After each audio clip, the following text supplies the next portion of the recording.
Hello guys, this is Bhupendra Singh. Welcome to let's crack UPSC CSC Hindi. अपने बारे में, मुझे 5 साल का टीचिंग एक्सपीरियंस है। इसके साथ साथ यूपीएससी और एमपीपीएससी जैसे एग्जाम में भी अपियर्ड हुआ हूँ। गेट क्वालिफाइड किया है, एमए किया इकोनॉमिक्स से, और फैकल्टी भी हूँ हिस्ट्री का ऑनर और मैनेजिंग डायरेक्टर हूँ दिल्ली आईएएस ग्वालियर का। इसके बाद आप सभी को पता है कि अनअकैडमी इंडिया का लार्जेस्ट ऑनलाइन प्लेटफॉर्म है। ठीक है, यहाँ पर क्या है, डेली लाइव क्लासेस होती हैं, लाइव टेस्ट होते हैं, स्ट्रक्चर्ड कोर्स होता है, और एक बार सब्सक्रिप्शन अगर आप लोगे तो आपको अनलिमिटेड एक्सेस मिल जाएगा। ऐसा नहीं कि आप 2 बार देख सकते हो या फिर 3 बार देख सकते हो। ऐसा नहीं, आप हमेशा देख सकते हो उसको जब तक आपका वैलिड है। लाइव क्लासेस अगर आपको देखनी है तो अन अकेडमी जो लर्निंग ऐप है वो आपको डाउनलोड करना है, और इसके बाद आपको कुछ नहीं करना है, आपको फ्री में क्लासेस मिल जाएंगी। और अभी के समय पर तो क्या है, यहाँ पर टेस्ट सीरीज भी चल रही है, फ्री मॉक टेस्ट सीरीज। और आप सभी को पता है यूपीएससी का एग्जाम आने वाला है, तो टेस्ट सीरीज आपके लिए कितना इंपॉर्टेंट है। इसके अलावा प्रिपेयर विथ टॉप एजुकेटर, यानी कि टॉप एजुकेटर के साथ आप क्या है, तैयारी करो। इंडिया के लार्जेस्ट जो टॉप एजुकेटर हैं उनके साथ आप तैयारी करो। यहाँ पर हर महीने एक नया कोर्स लॉन्च किया जाता है, उस कोर्स के हिसाब से आप सारी चीजें देख सकते हो। कॉम्प्रिहेंसिव सिलेबस भी आपको यहाँ पर मिलेगा, जिसमें पॉलिटी, इकोनॉमिक्स, करंट अफेयर्स और सारे सब्जेक्ट आपको मिलेंगे, यानी कि ऑप्शनल सब्जेक्ट भी मिलेंगे। और सिलेबस हो जाने के बाद आपको समय समय पर वीकली मॉक टेस्ट भी मिलेंगे। देखो, मॉक टेस्ट के मॉक टेस्ट के बाद आप समझ सकते हो कि आपने कितना पढ़ा है, कितनी आपने तैयारी की है, और कितने आपका रिजल्ट आ रहा है। ठीक है, और यहाँ क्लास का भी कोई टेंशन नहीं है। ऐसा नहीं कि आपको अगर सुबह टाइम नहीं मिल पा रहा है तो आप शाम को क्लास नहीं ले सकते हैं, ऐसा नहीं। आप क्लास ले सकते हैं अपने हिसाब से, जब भी आपको टाइम मिल सकता है। ठीक है ना। यहाँ पर लैंग्वेज का कोई बैरियर नहीं है, हर तरह के एजुकेटर पढ़ाते हैं, हर भाषा में पढ़ाते हैं।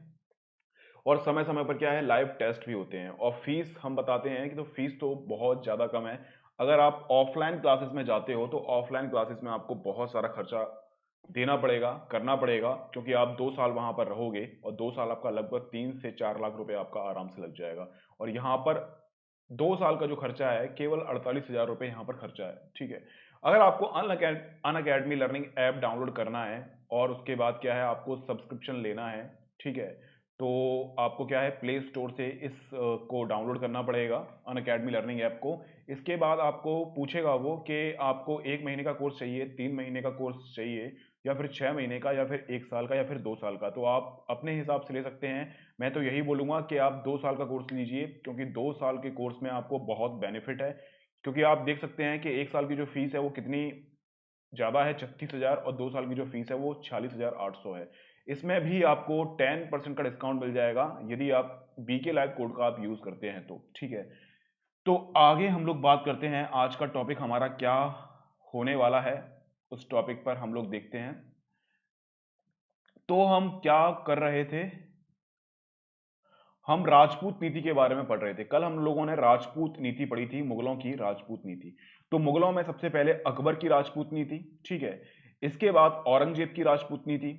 इसके बाद राजपूत नीति का सांस्कृतिक महत्व, ये हमें पढ़ना है। और इसके बाद हम जो पढ़ेंगे, मुगलों की दक्कन नीति। ठीक है, तो मुगलों ने किस प्रकार से दक्कन को विजित किया, किस प्रकार से दक्कन को अपने साम्राज्य में मिलाया, और दक्कन किस प्रकार से मुगल साम्राज्य के लिए महत्वपूर्ण था, ये सब हम चर्चा करेंगे। लेकिन एक टॉपिक हमारा ये छूटा हुआ है, राजपूत नीति का सांस्कृतिक महत्व।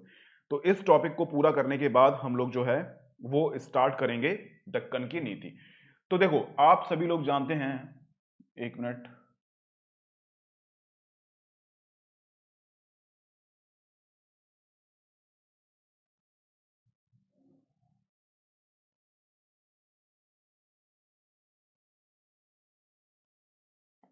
देखो, आप सभी लोग जानते हैं कि राजपूत नीति मुगलों के द्वारा क्यों अपनाई गई थी। क्योंकि बिना राजपूत नीति को अपनाए हुए पूरे साम्राज्य पर, पूरे हिंदुस्तान पर आप देख सकते हैं कि मुगल कभी भी नहीं कर सकते थे शासन। तो अगर पूरे भारत साम्राज्य पर एक स्थायी शासन की स्थापना करनी है तो राजपूतों के साथ एक अच्छे संबंध स्थापित करने पड़ेंगे। ठीक है, तो किस प्रकार से संबंध स्थापित किए थे, और किस किस शासक ने कौन कौन सी नीतियां अपनाई थी, ये भी हम लोगों ने देख लिए थे। तो आगे हम देखते हैं सांस्कृतिक महत्व इसके कौन कौन से हुए। एक मिनट।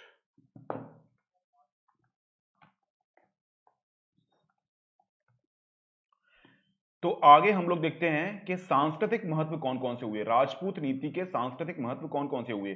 तो मुगलों की राजपूत नीति से हिंदू मुस्लिम समन्वित संस्कृति के विकास को बढ़ावा मिला। यानी कि हिंदुओं ने भी अनेक संस्कृति को दिया मुस्लिम को, और मुस्लिम ने भी अनेक संस्कृति को दिया हिंदू को। तो हिंदू और मुस्लिम की जो समन्वित संस्कृति थी, यानी कि एक समन्वित संस्कृति, यानी कि जिसमें हिंदू के भी आपको रीति रिवाज देखने को मिलेंगे और आपको मुस्लिम धर्म के भी रीति रिवाज आपको देखने को मिलेंगे। तो इस प्रकार से मुगलों की राजपूत नीति से हिंदू और मुस्लिम समन्वित संस्कृति का विकास मिला, यानी कि जिसमें हिंदू के भी गुण सम्मिलित थे और मुस्लिम के भी गुण सम्मिलित थे। आप सभी को पता है कि अकबर ने बहुत सारी ऐसी नीति अपनाई थी जो कि हिंदुओं से मिलती जुलती थी, और मुस्लिम लोगों ने भी ऐसे कई त्योहार अपनाए जो कि हिंदुओं से मिलते जुलते थे। तो इस प्रकार से हिंदू मुस्लिम समन्वय संस्कृति का विकास आपको देखने को मिलता है। इसके अलावा दूसरा पॉइंट हमारा आता है, कला के विविध क्षेत्र में इस मिश्रित संस्कृति के तत्व दिखाई देते हैं। जैसे अगर हम बात करते हैं स्थापत्य की, तो स्थापत्य में भी हिंदू मुस्लिम समन्वित संस्कृति के गुण देखने को मिलते हैं। अगर हम बात करते हैं किसी चित्रकला की, तो चित्रकला में भी आपको हिंदू मुस्लिम के आपको गुण देखने को मिलेंगे। इसके अलावा हम जो बात करते हैं डांस की, संगीत की, तो इसमें भी हिंदू मुस्लिम समन्वित संस्कृति का विकास देखने को मिलता है। जिस प्रकार से सूफी आंदोलन का प्रभाव भक्ति आंदोलन पर पड़ा, उसी प्रकार भक्ति आंदोलन का प्रभाव सूफी आंदोलन पर पड़ा। इस प्रकार से हिंदुओं ने मुस्लिम से और मुस्लिम ने हिंदुओं से बहुत सारे आचार विचार जो हैं विचार विमर्श करके बहुत सारे गुणों को और बहुत सारी नैतिक बातों को का आदान प्रदान किया। ठीक है, आगे हम बात करते हैं तीसरे पॉइंट पर, राजपूत के प्रभाव से मुगल चित्रकला में प्रगति के दृश्य गहरे रंगों का प्रयोग किया गया। तो दूसरी तरफ मुगलों के प्रभाव से राजपूत में दरबारी चित्रण किया गया। तो देखो, मुगलों की सर्वप्रथम विशेषता क्या थी चित्रकारी में, कि ये दरबार चित्रण है उसका ये उल्लेख करते थे। इनके जितने भी आप चित्र देखोगे तो इन चित्रों में दरबार का चित्रण आपको देखने को मिलेगा, जिसमें राजा होगा, उसके सामने बहुत सारे जो मंत्री हैं, मंत्री परिषद बैठी होगी, और राजा मंत्री परिषद से विचार विमर्श कर रहा होगा कि राज्य का संचालन किस प्रकार से किया जाए। ठीक है, तो इसी प्रकार से राजपूत चित्रकारी में दरबारी चित्रण को अपनाया गया, और उसी प्रकार से मुगल चित्रकला में जो राजपूत लोग गहरे रंग का प्रयोग करते थे, तो राजपूत लोगों ने गहरे रंगों का प्रयोग मुगल चित्रकला से सीखा। तो आपको ध्यान रखना है कि राजपूतों ने सीखा गहरे रंग का प्रयोग और मुगलों ने सीखा दरबारी चित्रण का प्रयोग। ठीक है, आगे हम लोग बात करते हैं, साथ ही अनेक भारतीय ग्रंथों का भारतीय भाषा में अनुवाद हुआ, है ना। कौन कौन से ग्रंथ थे, ये ग्रंथ हमने स्टार्टिंग में ही पढ़ लिए हैं जब हमने देखा था कि किस ग्रंथ से हमें मुगल साम्राज्य के बारे में जानकारी मिलती है। तो बहुत सारे ग्रंथ हम लोगों ने पढ़े थे ना, एक दो ग्रंथ अगर आपको याद हो तो आप मुझे कमेंट बॉक्स में उसका नाम बता दीजिए। तो साथ ही अनेक भारतीय ग्रंथों का फारसी में अनुवाद हुआ, अतः फारसी भाषा एवं साहित्य का विकास हुआ। देखो, सबसे पहले जो मुगल आए थे तो मुगलों ने सर्वप्रथम अरबी भाषा को महत्व दिया था, और मुगल के जो और शासक होते हैं, स्टार्टिंग के शासक बाबर हुए तो उसने तुर्की भाषा को महत्व दिया था, लेकिन अकबर के समय से फारसी भाषा का प्रचलन स्टार्ट हो गया। तो भारतीय ग्रंथों का जब फारसी में अनुवाद हुआ तो फारसी भाषा का क्या हुआ, विकास हुआ। ठीक है, ये बात आपको याद रखनी है, और ये प्रश्न भी कई बार पूछा जा चुका है। इसी तरह सामाजिक रीति रिवाज, वेशभूषा, अभिवादन शैली, खान पान में भी आदान प्रदान दिखाई देता है। ऐसा नहीं है कि राजपूत नीति का प्रभाव केवल वेशभूषा में मिलेगा, केवल अभिवादन की शैली में मिलेगा, केवल खान पान में मिलेगा, यानी कि सामाजिक, आर्थिक, राजनीतिक सभी क्षेत्रों में आपको समन्वित संस्कृति का विकास देखने को मिलेगा। ठीक है, ये हमने देख लिया राजपूत नीति का सांस्कृतिक महत्व। अगर हम बात करते हैं मेंस के दृष्टिकोण से, तो मेंस के दृष्टिकोण से ये जो है अत्यंत महत्वपूर्ण हो जाता है। आगे हम बात करते हैं मुगलों की दक्कन नीति के बारे में।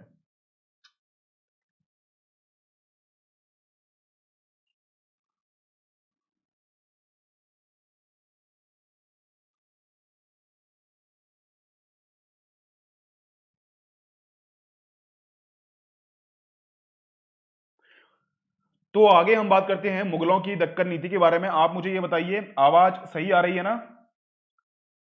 आवाज सही आ रही है कि कम आ रही है? आवाज क्लियर है? आवाज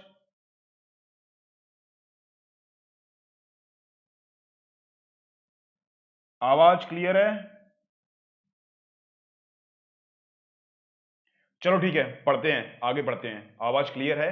तो मुगलों की दक्कन नीति हम लोग पढ़ेंगे। तो देखो, मुगलों के लिए दक्कन क्यों महत्वपूर्ण था, कौन कौन से संसाधन थे दक्कन में, ठीक है, और कौन कौन से राजाओं से अकबर को या फिर अन्य शासक को युद्ध लड़ना पड़ा, ये हम लोग देख लेंगे। देखो, युद्ध में कौन मारा गया, कौन पीटा गया, किसको भगा दिया, इसका हम वर्णन बिल्कुल भी नहीं पढ़ेंगे। जो हमारे परीक्षा के दृष्टिकोण से महत्वपूर्ण होगा केवल हम वही पढ़ेंगे, केवल परीक्षा के दृष्टिकोण से जो महत्वपूर्ण होगा। एक बात हमेशा याद रखना कि मैं सिर्फ वही चीज पढ़ाता हूं जो परीक्षा के दृष्टिकोण से महत्वपूर्ण होता है, ठीक है ना।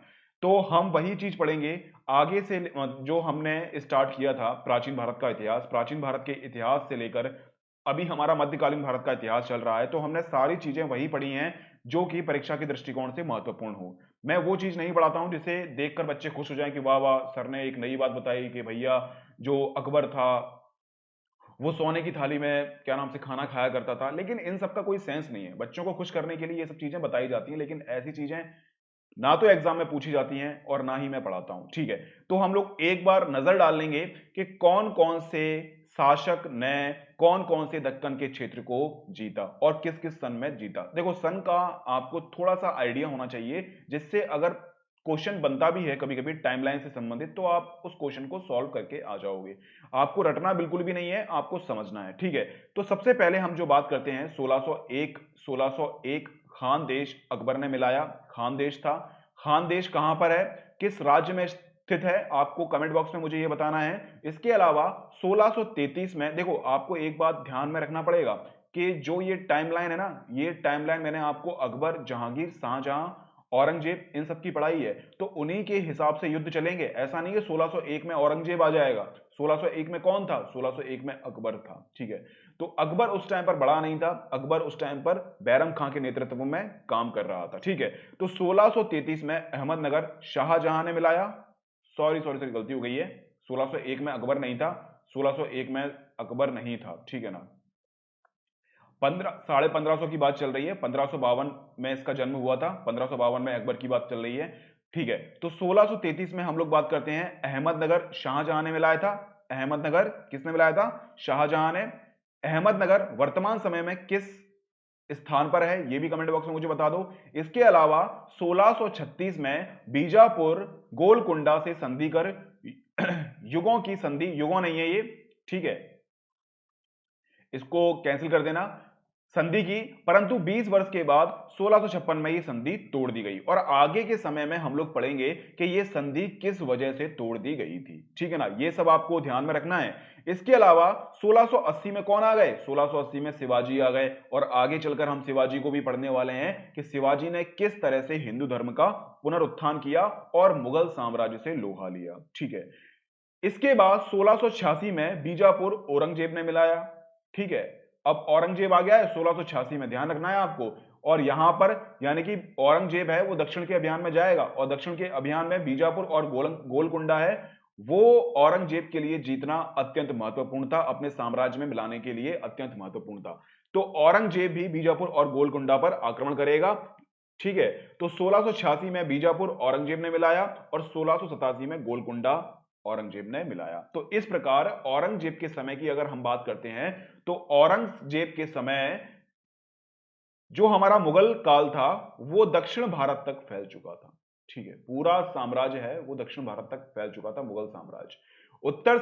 उत्तर से दक्षिण और पूर्व से पश्चिम, ठीक है, इतना हमारा मिल गया था। तो इस प्रकार से हम लोगों ने देख लिया कि दक्कन राज्यों के विलय किस प्रकार से किए थे, किस सन में किए थे, किस किस शासक ने किए थे, और कौन कौन से क्षेत्र मिलाए गए थे, ठीक है। अब हम बात करेंगे अकबर की दक्कन नीति के बारे में कि अकबर ने दक्कन को जीतने के लिए कौन कौन सी नीति का प्रतिपादन किया, कौन कौन सी नीतियां अपनाई। देखो, मुख्य परीक्षा के दृष्टिकोण से यह अत्यंत महत्वपूर्ण हो सकता है। तो गुजरात विजय के पश्चात अकबर ने दक्कन के राज्यों पर नियंत्रण की नीति अपनाई, जिसके उत्तरदायी कारक निम्नलिखित हैं। देखो, जब वह गुजरात में आया तो गुजरात में आने के बाद उसको समझ में आया कि दक्कन मुगल साम्राज्य के लिए क्यों महत्वपूर्ण है, दक्कन व्यापार के क्षेत्र में क्यों महत्वपूर्ण है और दक्कन राजस्व के क्षेत्र में क्यों महत्वपूर्ण है, क्योंकि दक्कन के क्षेत्र से राजस्व बहुत ग्रहण किया जा सकता था। इसके अलावा दक्कन का क्षेत्र था, वही क्षेत्र था जिससे निर्यात और आयात बहुत ज्यादा किया जाता था, जिससे क्या है, व्यापारिक गतिविधियां चलेंगी, और जब व्यापारिक गतिविधियां होंगी तब क्या होगा, राजस्व अपने आप बढ़ता जाएगा। तो ये सब बातें आपको याद रखनी है कि गुजरात विजय के पश्चात अकबर को दक्कन विजय करने का विचार आया और उसने बहुत सारी नीतियां अपनाई, और बहुत सारी नीतियां अपनाने के बाद उसने दक्कन को जीत लिया। इसके बाद हम बात करते हैं, गुजरात से भागे हुए विरोधी दक्कन के राज्यों में शरण लेते थे। देखो, अब हम बात कर रहे हैं कि अकबर ने दक्कन को जीतने की नीति क्यों अपनाई, दक्कन के राज्यों पर नियंत्रण की नीति क्यों अपनाई। ठीक है, तो जितने भी उत्तर भारत के जो विरोधी हुआ करते थे वो दक्कन में जाके शरण शरण ले लिया करते थे। क्यों लेंगे, क्योंकि दक्कन में मुगलों के विरोधी हुआ करते थे या फिर मुगल साम्राज्य को मानते नहीं थे।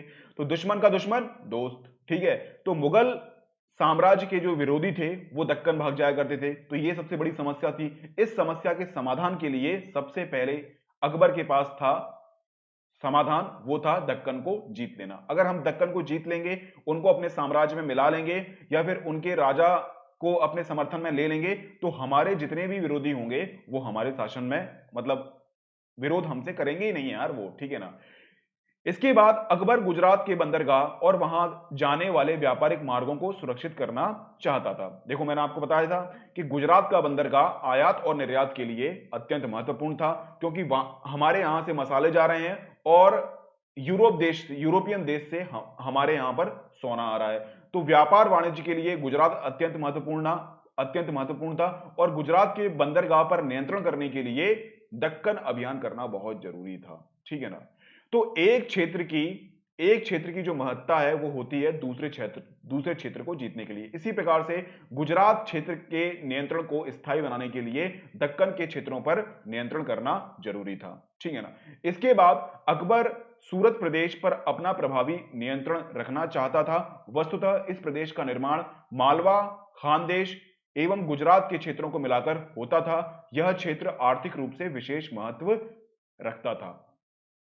तो जब हमने ज्योग्राफी पढ़ा था, मतलब पहले 3-4 महीने पहले जब हमने ज्योग्राफी पढ़ा था, तो ज्योग्राफी में हम लोगों ने दक्कन प्रदेश को भी दो भागों में बांटा था, एक तो उत्तर दक्कन प्रदेश और एक दक्षिण दक्कन प्रदेश।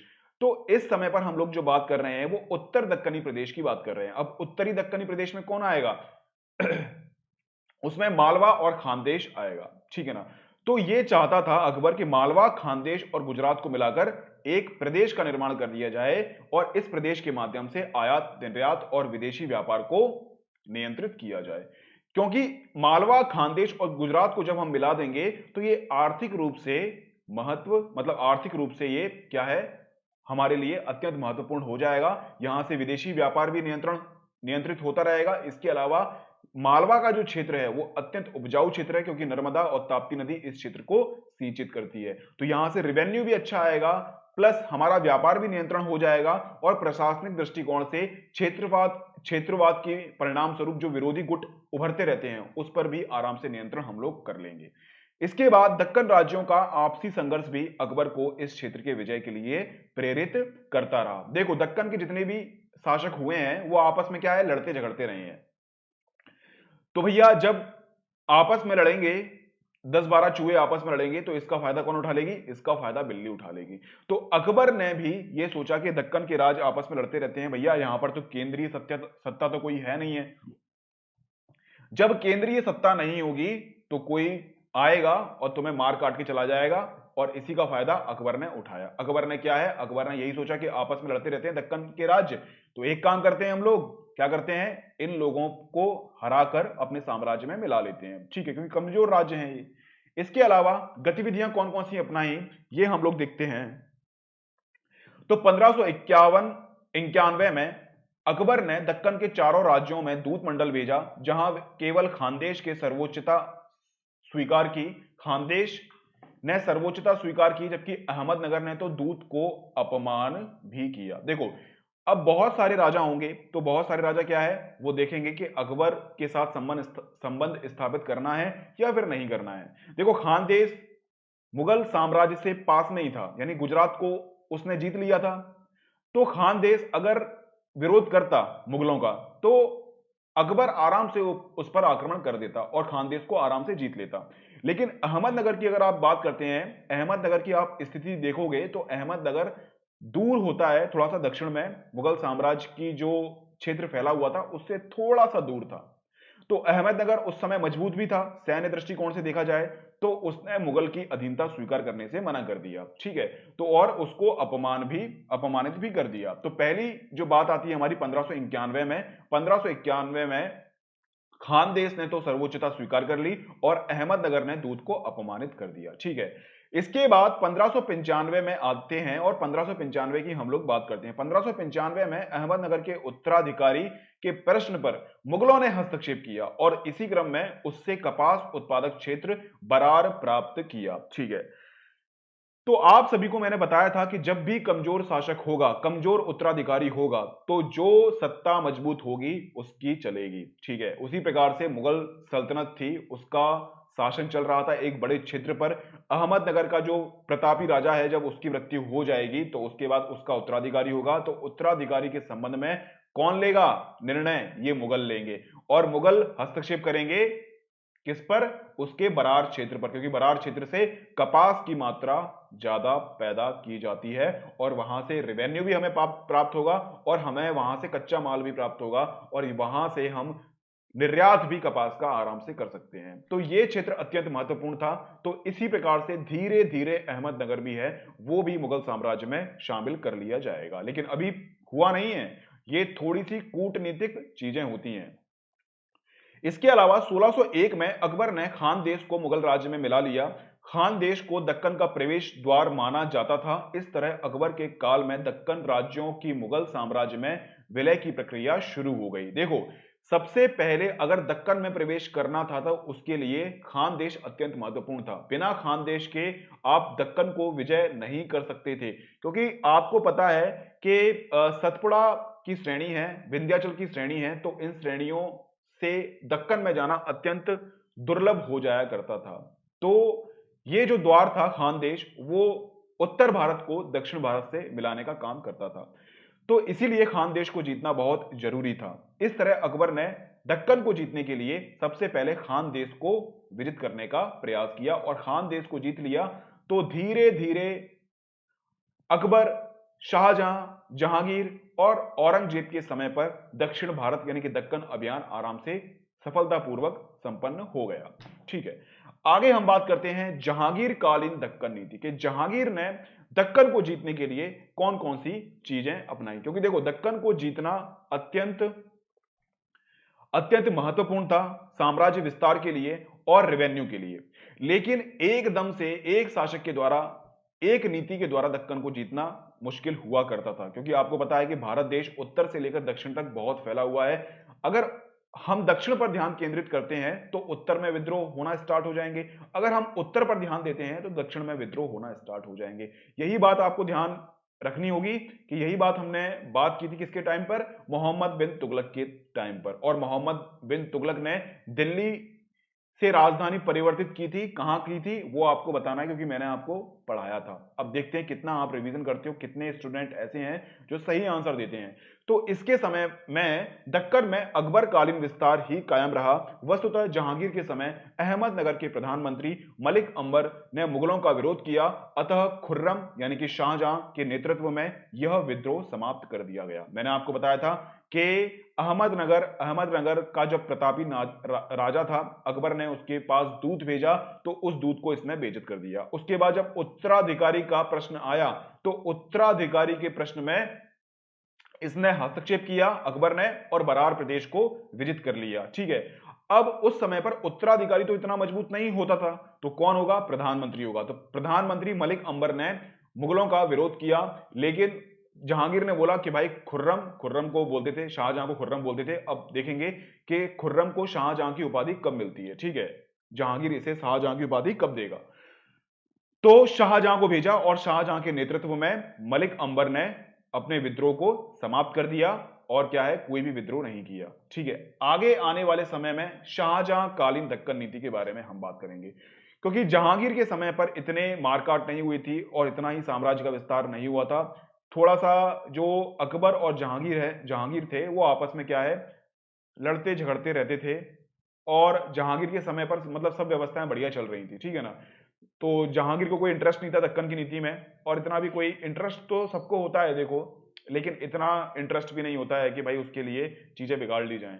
तो अब शाहजहां की हम बात करेंगे। शाहजहां ने किस प्रकार से दक्कन की नीति को अपनाया, शाहजहां ने कौन कौन सी कार्यवाही की, किस किस के नेतृत्व में कौन कौन सी सेना भेजी, इसके बारे में हम लोग बात करेंगे। बादशाह बनने से पूर्व ही शाहजहां अहमद का सैन्य अभियान करने का अवसर मिला और दक्कन क्षेत्र की जानकारी प्राप्त हुई। इसी क्रम में 1633, ये डेट आपको याद रखनी है, ये डेट अत्यंत महत्वपूर्ण हो जाएगी, शाहजहां अहमद नगर को मुगल साम्राज्य में मिला लेता है। देखो, अकबर का एक सपना था कि अहमदनगर को हम लोग मिलाते हैं मुगल साम्राज्य में। मुगल साम्राज्य में क्यों मिलाना है, क्योंकि अहमदनगर से कपास की खेती होती है और उच्च गुणवत्ता वाला कपास मिलता है। ठीक है, और कपास क्यों महत्वपूर्ण है, क्योंकि उस समय से लेकर आज के समय तक की भी अगर हम लोग बात कर लेते हैं, तो उस समय से लेकर अब के समय तक भी जो हमारा वस्त्र उद्योग है वो अत्यंत महत्वपूर्ण था। वस्त्र उद्योग उस समय पर सबसे बड़ा उद्योग हुआ करता था, और आज के समय पर भी वस्त्र उद्योग अधिक मात्रा में रोजगार देता है। ठीक है, तो अकबर तो अहमदनगर को नहीं जीत पाया, लेकिन शाहजहां ने 1633 में अहमदनगर को जीत लिया। क्यों, क्योंकि जहांगीर ने उसको दक्कन के अभियान पर भेजा था। क्यों, क्योंकि मलिक अंबर ने विद्रोह किया था। मलिक अंबर कौन था, अहमदनगर का प्रधानमंत्री था। यह बात आपको याद रखनी पड़ेगी। ठीक है, तो शाहजहां को एक्सपीरियंस मिल गया था। अब एक्सपीरियंस मिलने के बाद अहमदनगर को इसने मुगल साम्राज्य में मिला लिया। जो जो जो क्या नाम से जो नीति अकबर ने चलाई थी, उस नीति को पूर्ण करने का काम किसने किया, शाहजहां ने किया। ठीक है, इसके बाद हम बात करते हैं अहमदनगर पर प्रभावी नियंत्रण बनाए रखने के लिए शाहजहां ने बीजापुर एवं गोलकुंडा के साथ संधि की। देखो, जब तक बीजापुर और गोलकुंडा को अगर साथ में नहीं मिलाओगे तो अहमदनगर पर आप स्थायी नियंत्रण स्थापित नहीं कर सकते, क्योंकि बीजापुर और गोलकुंडा भी उस समय पर महत्वपूर्ण क्या है, स्थान रखते थे। और बीजापुर और गोलकुंडा है, ये समय समय पर अहमदनगर को सपोर्ट दिया करते थे। ठीक है, तो बीजापुर और गोलकुंडा ये भी अहमदनगर से आपसी विद्वेष करते थे। ठीक है ना, तो मतलब असमंजस की स्थिति हमेशा बनी रहती थी। अगर अहमदनगर पर प्रभावी नियंत्रण बनाना है तो बीजापुर और गोलकुंडा के साथ आपको संधि करना पड़ेगा। बिना बीजापुर और गोलकुंडा के साथ संधि किए आप अहमदनगर पर प्रभावी नियंत्रण नहीं बनाए रख सकते। तो ये आपकी कूटनीति दिखेगी अहमदनगर पर प्रभावी नियंत्रण बनाए रखने के लिए, कि बीजापुर और गोलकुंडा दोनों के साथ क्या कर लिए, रिश्ते बना लिए। इसके तहत बीजापुर को अहमदनगर का 1/3 क्षेत्र दे दिया।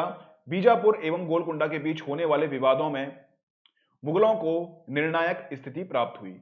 ठीक है, तो भैया बीजापुर जो था वो अहमदनगर का जो 1/3 हिस्सा था उसको पाने के लिए ललायत था। तो बीजापुर को भी खुश करना था, क्योंकि संधि जब होती है तो सभी पक्षों की बात सुनी जाती है। ऐसा नहीं कि सिर्फ अपनी बातें आप थोप दो। तो बीजापुर की बात की गई, तो बीजापुर को खुश करने के लिए अहमदनगर का 1/3 क्षेत्र दे दिया कि भाई तू खुश रह, जितना भी उत्पादन हो रहा है उससे राजस्व ग्रहण कर ले और तू शांत रह, ठीक है ना, बीच में बोलना मत। इसके अलावा बीजापुर एवं गोलकुंडा के बीच होने वाले विवादों में मुगलों को निर्णायक स्थिति प्राप्त हुई। यानी कि बीजापुर और गोलकुंडा के बीच में जब विवाद होगा तो कौन के पास जाएंगे, ये मुगलों के पास जाएंगे और मुगल इनकी समस्याओं का समाधान करेंगे और बीजापुर और गोलकुंडा को मानना पड़ेगा। देखो, जब हम किसी की बात मान लेते हैं और कोई हमारे लिए न्याय करता है तो इसका मतलब अप्रत्यक्ष रूप से हमने उसकी सत्ता को मान लिया है। इसी प्रकार से बीजापुर और गोलकुंडा ने भी मुगलों की सत्ता को मान लिया था। इसके बाद हम बात करते हैं, साथ ही गोलकुंडा को दक्षिणी क्षेत्र में विस्तार करने का अवसर दिया गया। बदले में मुगलों ने उससे धनराशि प्राप्त की। इस संधि पत्र पर शाहजहां ने अपने हथेली की छाप लगाकर उसे प्रमाणित कर दिया। देखो, एक तो हमने बीजापुर को खुश कर दिया। बीजापुर को कैसे खुश किया, बीजापुर को अहमदनगर का 1/3 क्षेत्र दे दिया। अब इसके बाद गोलकुंडा को भी हमें खुश करना था, तो गोलकुंडा से बोल दिया कि भाई तुम उत्तर भारत में मत आना, यानी कि जहां पर आप शासन कर रहे हो उसके उत्तर में मत आना, आप दक्षिण क्षेत्र में अपना विस्तार कर लो, और जितना भी आप विस्तार करोगे ना तो उसमें से एक निश्चित राशि हमें दे देना, ठीक है। अब उसने बोला कि भैया तुम पर हमें विश्वास नहीं है, शाहजहां से बोला कि तुम पर हम पे विश्वास नहीं है, तो शाहजहां ने बोला कि ये मेरे हाथ की फिंगरप्रिंट है, इस पर मैं लगा देता हूं निशान, और ये जो है वो आपके प्रमाणित करेंगे कि आप दक्षिण अभियान में जा सकते हो, ठीक है, और उनको जीत सकते हो। हम आपके लिए, हम आपके क्षेत्र में कोई भी विरोध नहीं करेंगे, ठीक है। और यह कहा कि संधि युगों युगों तक चलती रहेगी, किंतु शाहजहां ने इसे अपने जीवन काल में ही तोड़ दिया। देखो ये डिप्लोमेटिक बातें होती हैं, क्योंकि एक देश दूसरे देश की अगर नीति का सपोर्ट कर रहा है या फिर विरोध कर रहा है, तो जब उसको फायदा होगा तो सपोर्ट करेगा, अगर फायदा नहीं होगा तो सपोर्ट नहीं करेगा। तो कूटनीतिक संबंध में कभी भी कोई चीजें स्थायी नहीं होती हैं। ये आपको वर्ल्ड वार जो फर्स्ट होता है तब देखने को मिलेगा, वर्ल्ड वार सेकंड में देखने को मिलेगा, और आज के समय पर भी आपको ये सब चीजें देखने को मिलेंगी। देखो यूएसए और क्या नाम से चाइना के बीच में जो ट्रेड वार चल रहा था उसका रीजन भी यही था, ठीक है। तो इसी प्रकार से यूएसए और भारत के संबंध में भी हम लोग बात करते हैं, तो यूएसए को जब भारत से फायदा होता है तब उसके सपोर्ट में बोलता है, जब उससे कोई फायदा नहीं होता है तो उसके अगेंस्ट में बोलता है, ठीक है। तो डिप्लोमेटिक क्षेत्र की बात करते हैं, कूटनीतिक क्षेत्र की बात करते हैं, तो कूटनीतिक क्षेत्र में कोई भी नीति स्थायी नहीं होती। अब हम बात करेंगे कि भैया शाहजहां ने जो गोलकुंडा से जो संधि की थी, अब उस संधि को तोड़ क्यों दिया, इसके पीछे कोई ना कोई कारण तो अवश्य होंगे ना। अब इस कारण के पीछे हम लोग देखेंगे।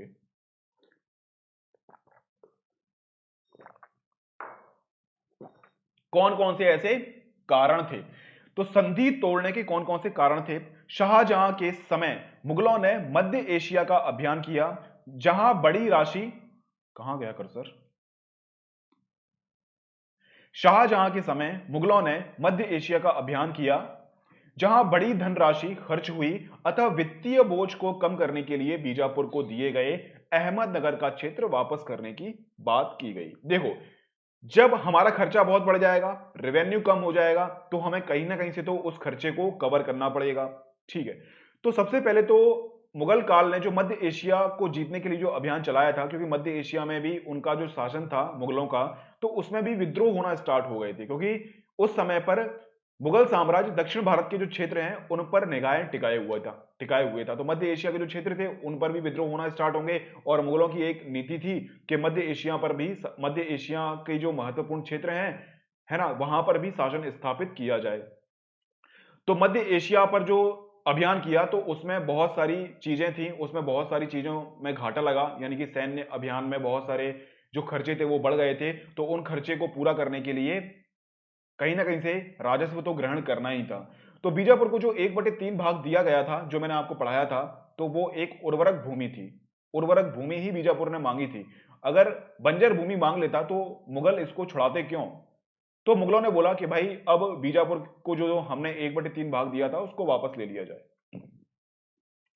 तो संधि तोड़ने का सबसे महत्वपूर्ण कारण क्या था कि एक धनराशि की भरपाई हमें करनी थी, तो यह आपको ध्यान रखना है, एक धनराशि की भरपाई करनी थी। इसके अलावा मराठा नेता शाहजी भोसले का बीजापुर एवं मीर जुमला का गोलकुंडा में प्रभाव बढ़ रहा था, और यह दोनों मुगल विरोधी थे, अतः इन राज्यों को नियंत्रित करना जरूरी समझा, ठीक है। तो आप सभी को पता है औरंगजेब के टाइम पर और शाहजहां के टाइम पर मराठा नेता हैं वो उभर रहे थे, और मराठा जो नेता हैं वो कौन थे, वो मुगल विरोधी थे। इसके अलावा कई मुस्लिम शासक भी थे गोलकुंडा के, तो वो भी मुगलों के विरोध में बोल रहे थे।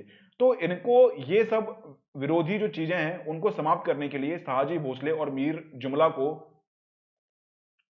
शांत करने के लिए गोलकुंडा से क्या है जो क्षेत्र और जो संधि की गई थी उसको क्या है समाप्त करना था।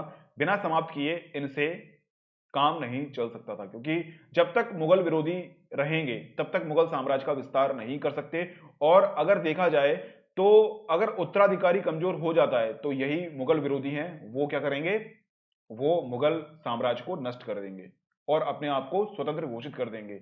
और यही बात आपको देखने को मिलेगी कि औरंगजेब के बाद जितने भी शासक हुए हैं वो कमजोर उत्तराधिकारी हुए हैं, और कमजोर उत्तराधिकारी को देखते हुए मराठाओं ने किस प्रकार से उत्तर भारत को जीत लिया था, दिल्ली पर अपना कब्जा कर लिया था, ठीक है। तो संधि को तोड़ने के दो कारण थे, कौन कौन से थे। एक तो था कि अपने खर्चे की भरपाई करना और दूसरा था कि अपने विरोधियों के प्रभावों को कम करना था। अब हमने शाहजहां की दक्कन नीति की बात कर ली है, अब औरंगजेब की दक्कन नीति की बात करेंगे कि औरंगजेब ने किस प्रकार से दक्कन नीति को अपनाया, यानी कि दक्कन के लिए कौन कौन सी नीति इसने अपनाई। इस क्षेत्र की भी हम लोग बात कर लेंगे।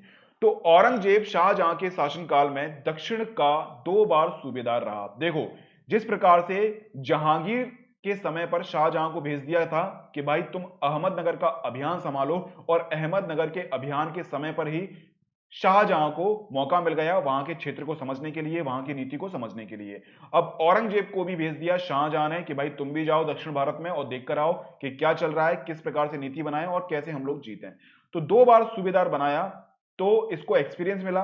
ठीक है, तो कौन कौन सी जो मुश्किलें चल रही थी उस मुश्किलों को इसने समाप्त किया, और दक्कन के बहुत सारे क्षेत्र हैं उसको वो जीतेगा। तो इस दौरान दक्कन में भू राजस्व सुधार किया, क्योंकि भू राजस्व की वजह से वहां की जो आम जनता है वो परेशान थी। जब तक भू राजस्व में सुधार नहीं किया जाएगा तब तक आम जनता परेशान रहेगी, और आम जनता परेशान रहेगी तो वहां पर स्थायी शासन स्थापित करना एक मुश्किल बात हो जाएगी। और इसी संदर्भ में उसने मुर्शिद कुली खान का सहयोग मिल गया। ठीक है, तो भैया उसको एक तो एक्सपीरियंस मिल गया, औरंगजेब गया दक्षिण में सूबेदार बना, सूबेदार बनने के बाद उसने थोड़ा सा देखा शांत होके, और मुर्शिद कुली खान का उसको सहयोग मिल गया। इसके सहयोग से उसने भू राजस्व में सुधार किया, और वहां पर क्या है, उसने बहुत सारे क्षेत्रों को विजित किया। आगे हम बात करते हैं, औरंगजेब ने शासक बनने के बाद दक्षिण राज्यों की मुगलों के प्रति अविश्वास विरासत में प्राप्त किया था। देखो, आपको ये फैक्ट समझ में नहीं आया, जिस प्रकार से शाहजहां ने गोलकुंडा और अहमदनगर के साथ संधि की थी, गोलकुंडा, अहमदनगर और एक क्षेत्र और था अपना, कौन सा था, बीजापुर, गोलकुंडा और अहमदनगर के साथ जो संधि की थी, इस संधि को शाहजहां ने तोड़ दिया था। क्यों तोड़ा था? क्योंकि मुगल विरोधी वहां पर गतिविधियां चल रही थी और एक बड़ी धनराशि उन्हें चाहिए थी, इसलिए शाहजहां ने उन नीतियों को तोड़ दिया। अब शाहजहां ने जो विश्वास बनाया था अहमदनगर, गोलकुंडा और जो और कौन सा था वो, बीजापुर। ठीक है, तो बीजापुर, गोलकुंडा और अहमदनगर का जो विश्वास था मुगल सल्तनत काल पर, मुगल सल्तनत पर, तो वो विश्वास कम हो गया। ठीक है, और ये विश्वास कम क्यों हुआ? क्योंकि शाहजहां ने जो की गई संधि थी उसको तोड़ दिया था, और ये जब संधि तोड़ देगा तो इसका जो बेटा आएगा, शाहजहां का जो बेटा आएगा औरंगजेब, तो उस पर भी विश्वास नहीं किया जाएगा। तो अविश्वास का माहौल था बीजापुर, गोलकुंडा और अहमदनगर में। तो इसी प्रकार से ये जो क्षेत्र हैं वो कभी भी औरंगजेब की बातों को नहीं मानेंगे, औरंगजेब के लिए हमेशा समस्या उत्पन्न करते रहेंगे। और समय समय पर ये जो बीजापुर और गोलकुंडा हैं, ये लोग भी क्या है, मजबूत मजबूत अपने प्रशासन को करने के लिए अनेक अभियान चलाएंगे। औरंगजेब मराठा समस्या का निदान करने के लिए बीजापुर और गोलकुंडा का सहयोग लेना चाहा, किंतु सफल ना हो पाने पर उसने 1686 में बीजापुर को और 1687 में गोलकुंडा को मुगल राज्य का हिस्सा बना दिया। देखो, पहले तो औरंगजेब ने बोला कि भैया गोलकुंडा और बीजापुर तुम लोग जो है आपस में लड़ो वड़ो मत, ठीक है, फालतू की बातों पर आप मुझे समर्थन दे दो, और इसी समर्थन के परिणाम स्वरूप मैं दक्कन पर अपना साम्राज्य स्थापित कर लूंगा, और दक्कन पर जैसे ही मेरा साम्राज्य स्थापित हो जाएगा तो आप लोगों पर मैं कभी आक्रमण नहीं करूंगा, आप मुझ पर विश्वास करो। लेकिन बीजापुर और गोलकुंडा सतर्क हो चुके थे इस टाइम पर, बीजापुर और गोलकुंडा ने 1% भी विश्वास नहीं किया।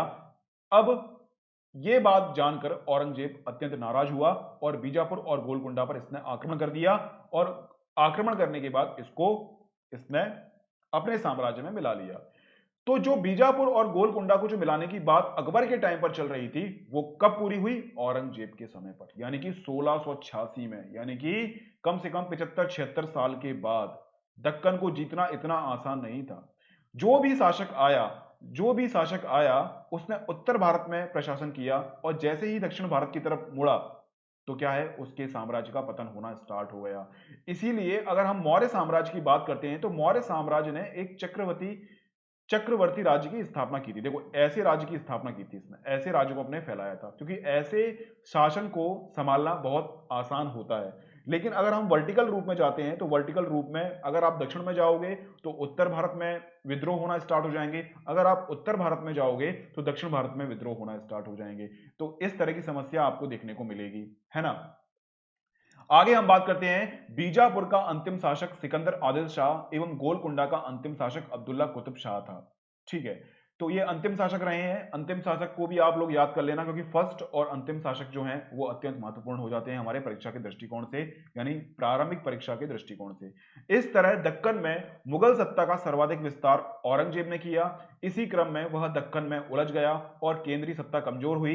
इस दृष्टि से औरंगजेब की दक्कन नीति असफल रही। मैं आपसे स्टार्टिंग से ही बोलता हुआ आ रहा हूं और अभी भी मैंने आपसे बोला था कि जब दक्षिण भारत में कोई राजा है वो व्यस्त रहेगा तो उत्तर भारत में विद्रोह होना स्टार्ट हो जाएंगे, और उत्तर भारत में विद्रोह होना स्टार्ट हो जाएंगे तो यहाँ के जो गवर्नर हैं वो अपने आप को स्वतंत्र घोषित कर देंगे। तो औरंगजेब की अगर हम बात करते हैं तो औरंगजेब क्या है, दक्कन अभियानों में उलझा रहा। दक्कन अभियानों में उलझने के परिणाम स्वरूप इसकी जो केंद्रीय सत्ता थी, यानी कि केंद्र के माध्यम से ये अपने पूरे साम्राज्य को संभाल रहा था, वो कमजोर हो जाएगा। इसीलिए अगर आपको ध्यान देना है तो आपको पूरे प्रशासन पर ध्यान देना है। ऐसे ही यूपीएससी का जब एग्जाम आता है तो क्या होता है कि कोई क्वेश्चन है वो हमें आ रहा नहीं होता है, नहीं आ रहा होता है, यानी समझ में नहीं आ रहा होता है, तो हम पूरा टाइम उसी में वेस्ट कर देते हैं, और ये टाइम क्या है, आपके अन्य क्वेश्चनों के टाइम को खा जाता है। तो आपको भी ऐसा नहीं करना है। अगर आपको चीजें समझ में नहीं आ रही हैं, आपको यूपीएससी का कोई क्वेश्चन है वो अगर अटक गया है, तो कोई बात नहीं है, आप लोग जो है उसको छोड़ दो, कोई दिक्कत वाली बात नहीं है। अगर आप उसमें उलझे रहोगे तो आपका जो है टाइम बर्बाद हो जाएगा, और वही टाइम जो है वो आपको बर्बाद कर देगा। आगे हम लोग बात करते हैं मनसबदारी व्यवस्था के बारे में कि मनसबदारी व्यवस्था क्या होती है। देखो, मनसबदारी व्यवस्था से भी यूपीएससी में क्वेश्चन पूछा जा चुका है, तो अत्यंत महत्वपूर्ण टॉपिक है मनसबदारी व्यवस्था।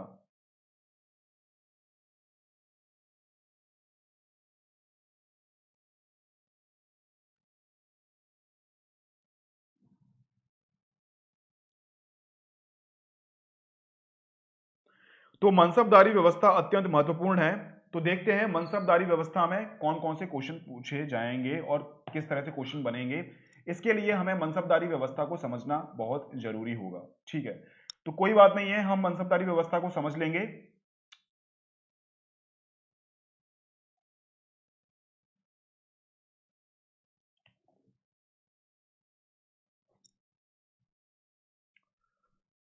अगर आपको कोई दिक्कत हो तो कमेंट बॉक्स में पूछ सकते हैं, क्योंकि टॉपिक के बीच में अगर चीजें देखी जाती हैं, अगर पूछी जाती हैं, तो क्या एक सीक्वेंस थोड़ा सा चेंज हो जाता है। कोई दिक्कत बात नहीं, कमेंट बॉक्स में अगर आपको कोई परेशानी हो तो आप पूछ सकते हैं मुझसे अभी इस टाइम पर। ठीक है, तो मनसबदारी, देखो मैं आपको एक चीज और बताना चाहता हूं कि यूपीएससी में अगर आप चाहो कि आपके हिसाब से क्वेश्चन पूछे जाएं तो वो कभी क्वेश्चन पूछे नहीं जाएंगे। कुछ टॉपिक इंटरेस्टिंग होते हैं और कुछ टॉपिक जो होते हैं वो इंटरेस्ट नहीं देते हैं, लेकिन क्वेश्चन जहां से बनते हैं वो तो हमें पढ़ाना पड़ेगा। तो कोई भी टॉपिक आपका छूटेगा नहीं, कोई भी चीजें आपकी छूटेगी नहीं। और एक बात मैं आपको ध्यान दिला दूं कि देखो, केवल एक सब्जेक्ट से आप यूपीएससी में सिलेक्शन नहीं ले सकते हैं, आपको सारे सब्जेक्ट बराबर पढ़ने पड़ेंगे। तो एक सिस्टमेटिक वे में आपको चीजें चलानी है, सिस्टमेटिक वे में आपको तैयारी करनी है, क्योंकि सिस्टमेटिक वे में जब आप सारी चीजें करोगे, एक कॉम्प्रिहेंसिव सिलेबस करोगे, एक समय के अनुसार आप खत्म कर लोगे, यानी कि 6 महीने या फिर 1 साल में, उसके बाद आंसर राइटिंग करोगे, उसके बाद आपको समय समय पर टेस्ट देना पड़ेगा। तो इस पूरी कॉम्प्रिहेंसिव तैयारी के लिए आपको एक एक इंस्टीट्यूट की आवश्यकता पड़ती है। ठीक है, तो मैं तो यही बोलूंगा कि अनअकैडमी का आप सब्सक्रिप्शन लीजिए, इसमें सारी चीजें आपको देखने को मिल जाएंगी। यूट्यूब पर तो क्या है, बहुत सारी चीजें, बिखरी हुई चीजें होती हैं, है ना। और मैं भी प्लस की क्लास है वो लेने वाला हूं 1 तारीख से, 1 अप्रैल से।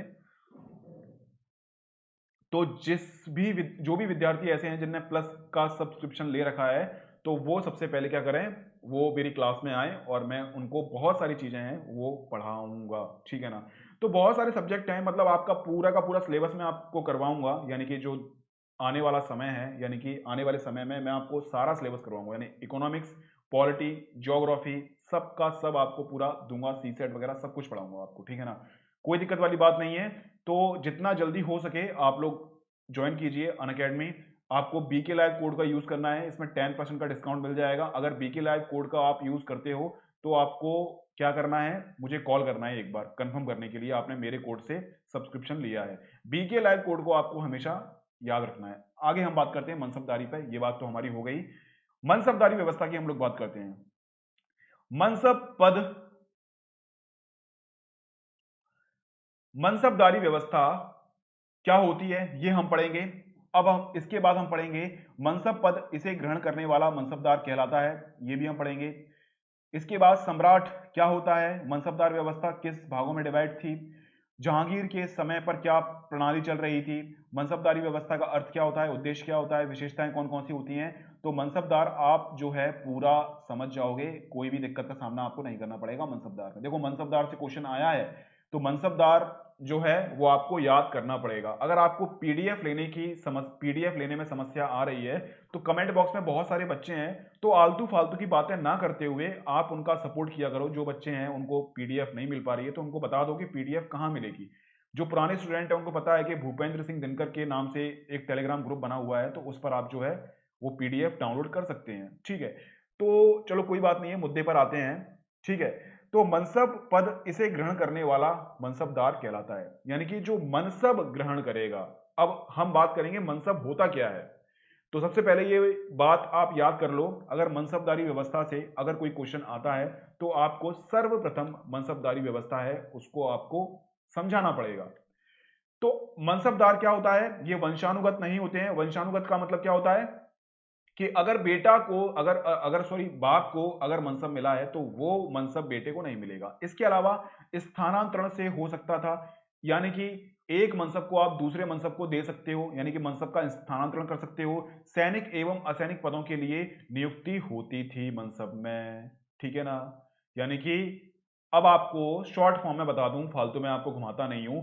अगर कोई प्रशासन के संबंध में अगर कोई नौकरी की जाती है, अब इस नौकरी को करने के लिए वेतन दिया जाएगा। अब वेतन तो देगा नहीं राजा, इसको एक भूमि क्षेत्र दे देगा। अब भूमि क्षेत्र देने के बाद क्या करेगा राजा, बोलेगा इस भूमि से जो भी आपको लाभ प्राप्त होता है उस लाभ को आप वेतन के रूप में ग्रहण कीजिए और एक निश्चित धनराशि है वो आपको केंद्र में पहुंचानी है। ये बात हो गई। तो कहने का मतलब ये था कि सैलरी के रूप में मनसब दिए जाते थे, लेकिन इसमें बहुत छोटी छोटी बातें हैं और यही छोटी छोटी बातें यूपीएससी ने पूछ ली थी। तो अकबर ने शुरुआत की सबसे पहले, तो वेरी वेरी इंपॉर्टेंट है ये आपकी परीक्षा के लिए कि मनसबदारी व्यवस्था किसने स्टार्ट की थी। तो मनसबदारी व्यवस्था अकबर ने स्टार्ट की थी। 7 स्टार है, ये आप लगा लीजिए।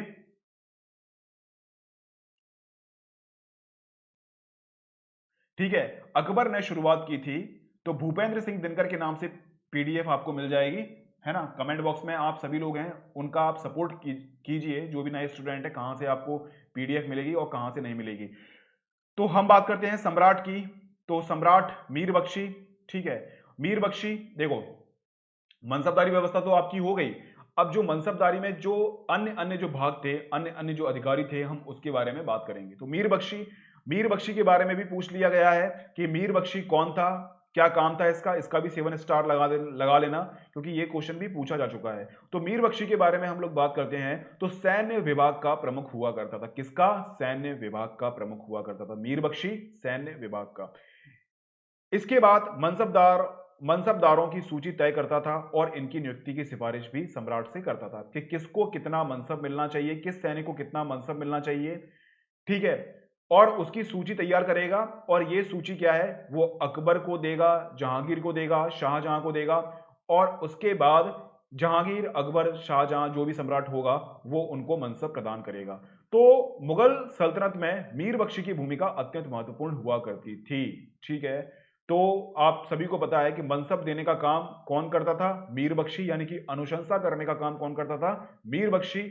ठीक है, मीर बख्शी मनसबों की सूची तैयार करेगा और सूचियों के माध्यम से नियुक्ति की सिफारिश करेगा। इसके बाद दूसरा पार्ट हमारा आता है, सम्राट का पहला पार्ट आता है ये तो मीर बख्शी का। दूसरा पार्ट हमारा आता है दीवान। दीवान कौन कहलाते हैं, आज के समय पर बहुत सारे जगहों पर दीवान के अलग अलग मतलब निकाले जाते हैं। यानी कि मध्य प्रदेश में दीवान का अर्थ पुलिस वाला होता है, कईयों मतलब अलग अलग अर्थ हैं, लेकिन यहाँ पर यानी कि मुगल काल में दीवान का अर्थ क्या होता है इसके बारे में हम लोग चर्चा कर लेते हैं। तो दीवान वित्तीय विभाग का प्रमुख हुआ करता था। अब ये क्या काम करेगा, मनसबदारों को लेकर मनसबदारों का वेतन एवं मनसबदारों का वेतन एवं जागीर का आवंटन करता था और इसे अंतिम रूप से सम्राट के पास स्वीकृति के लिए भेजता था। यानी कि ये बोलेगा कि मनसबदारों को कितना वेतन मिलना है, ठीक है, कितनी जागीर मिलनी है, और इसका अंतिम रूप से किसको भेजेगा, ये सम्राट को भेजेगा। देखो मीर बख्शी है, मीर बख्शी भी एक सूची तैयार करेगा, सूची तैयार करने के बाद वो सम्राट को भेज देगा। सम्राट बोलेगा भाई दीवान से कि दीवान तुम देखो कि इन मनसबों को कितना वेतन देना चाहिए, कितनी जागीर देना चाहिए। अब ये वेतन और जागीर दीवान फिक्स करके सम्राट को वापस दे देगा। इस प्रकार से मनसब बन जाया करते थे, ठीक है। आगे हम लोग बात करते हैं मनसबदार।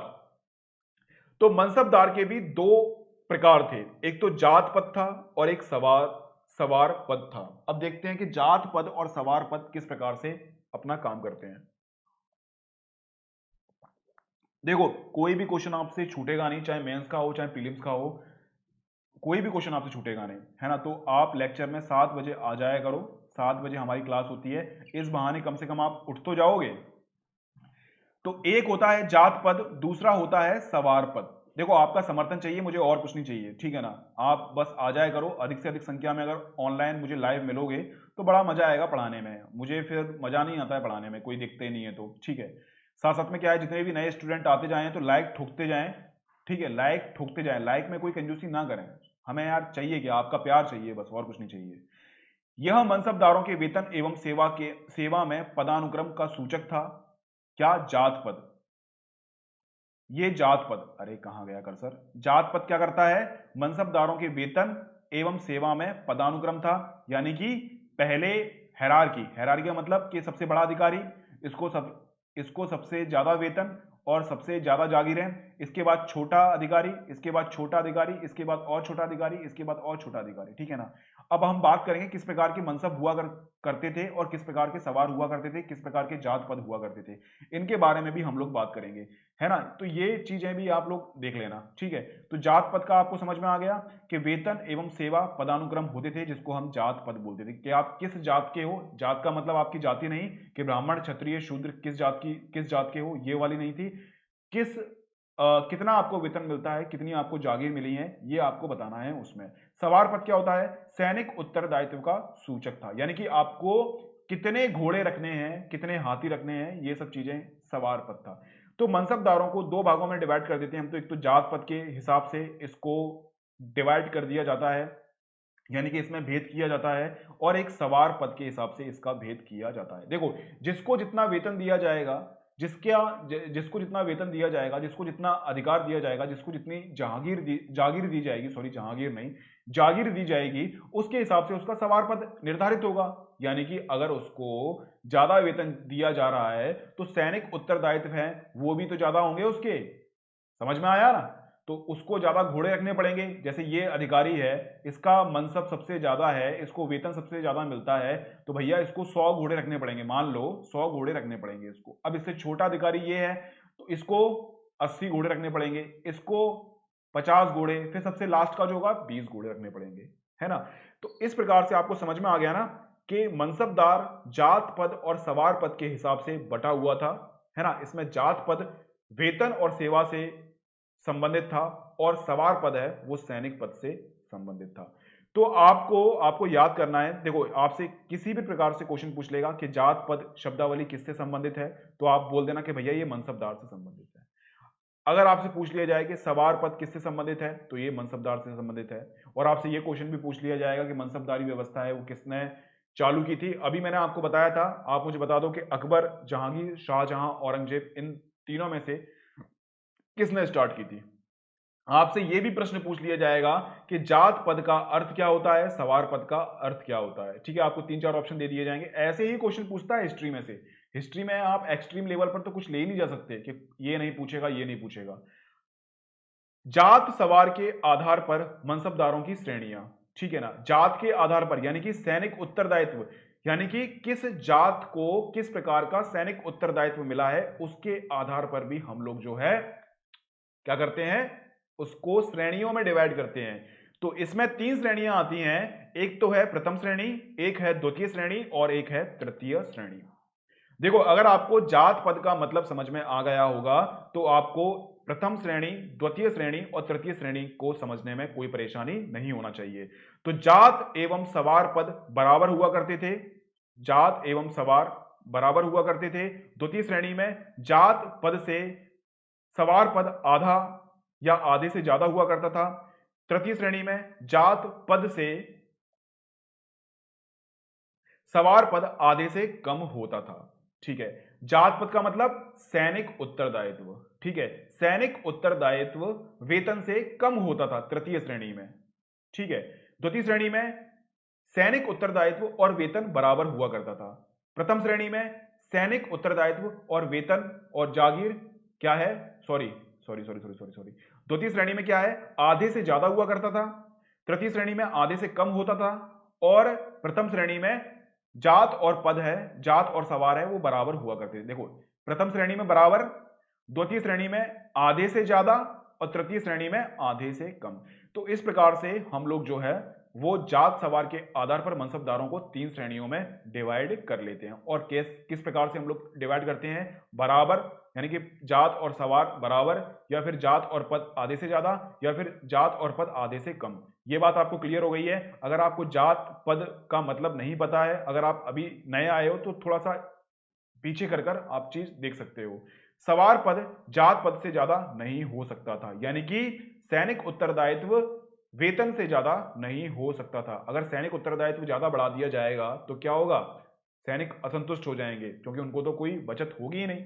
आगे हम लोग बात करते हैं जहांगीर के समय पर। जहांगीर के समय पर मनसबदारी व्यवस्था में क्या चेंजेस आए। तो इसने दो अस्पा सिंह अस्पा प्रणाली अपनाई। अब इसका मतलब क्या हो गया, जात पद बढ़ाए बगैर सवार पद बढ़ाया जा सकता था। यानी कि आपका जो है सैनिक उत्तरदायित्व बढ़ा दिया जाएगा लेकिन वेतन नहीं बढ़ाया जाएगा। क्यों, क्योंकि उस समय पर जहांगीर को सैन्य अभियान के लिए बहुत सारे सैनिकों की आवश्यकता थी। अब हम बात करते हैं मनसबदारों के वेतन को, कि किस प्रकार से मनसबदारों को वेतन प्रदान करते थे हम लोग। ठीक है, तो ये प्रणाली भी आपको याद करना पड़ेगा। दो अस्पा और सिंह अस्पा, सी अस्पा, ये थोड़ा सा मिस्टेक है, इसको कई किताबों में सी अस्पा भी लिखा है और इसको कई किताबों में सिंह अस्पा भी लिखा है। ठीक है, तो ये प्रणाली भी आपसे पूछ ली जाएगी कि, और पूछी भी गई है कि किस शासक के द्वारा ये जो है अपनाई गई थी। तो आपको याद रखना है कि जहांगीर के समय पर दो अस्पा सिंह अस्पा प्रणाली है वो अपनाई गई थी। आपको ये भी याद रखना है कि ये मनसबदारी व्यवस्था से संबंधित है। कोई बात अगर आपको नहीं समझ में आई हो तो मुझे आप बता दो। ठीक है, अब हम बात करते हैं मनसबदार का वेतन। किस प्रकार से मनसबदारी वेतन है।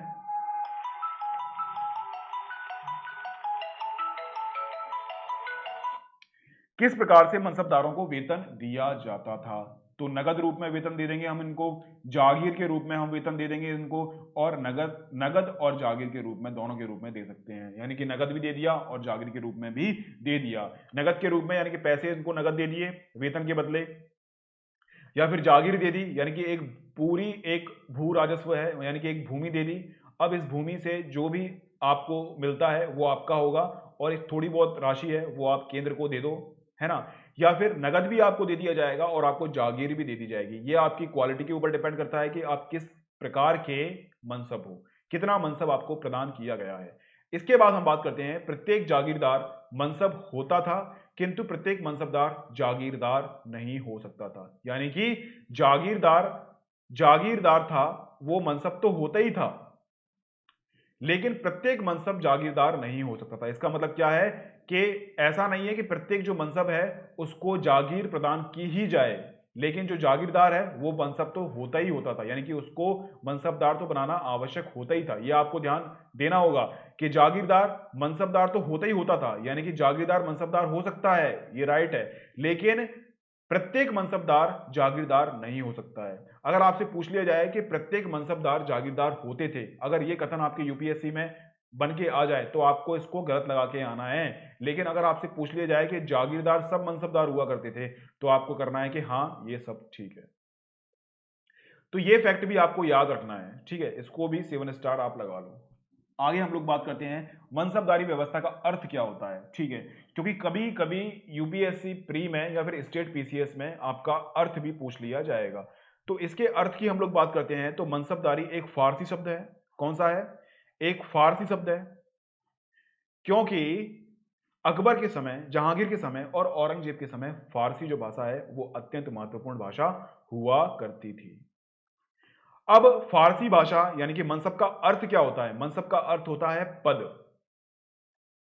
यानी कि आपका पद क्या है। आप कलेक्टर हो, आप सूबेदार हो, या फिर आप नायब तहसीलदार हो, या आप पटवारी हो, आपका पद क्या है? तो मनसब का सबसे बड़ा अर्थ निकल के आता है पद।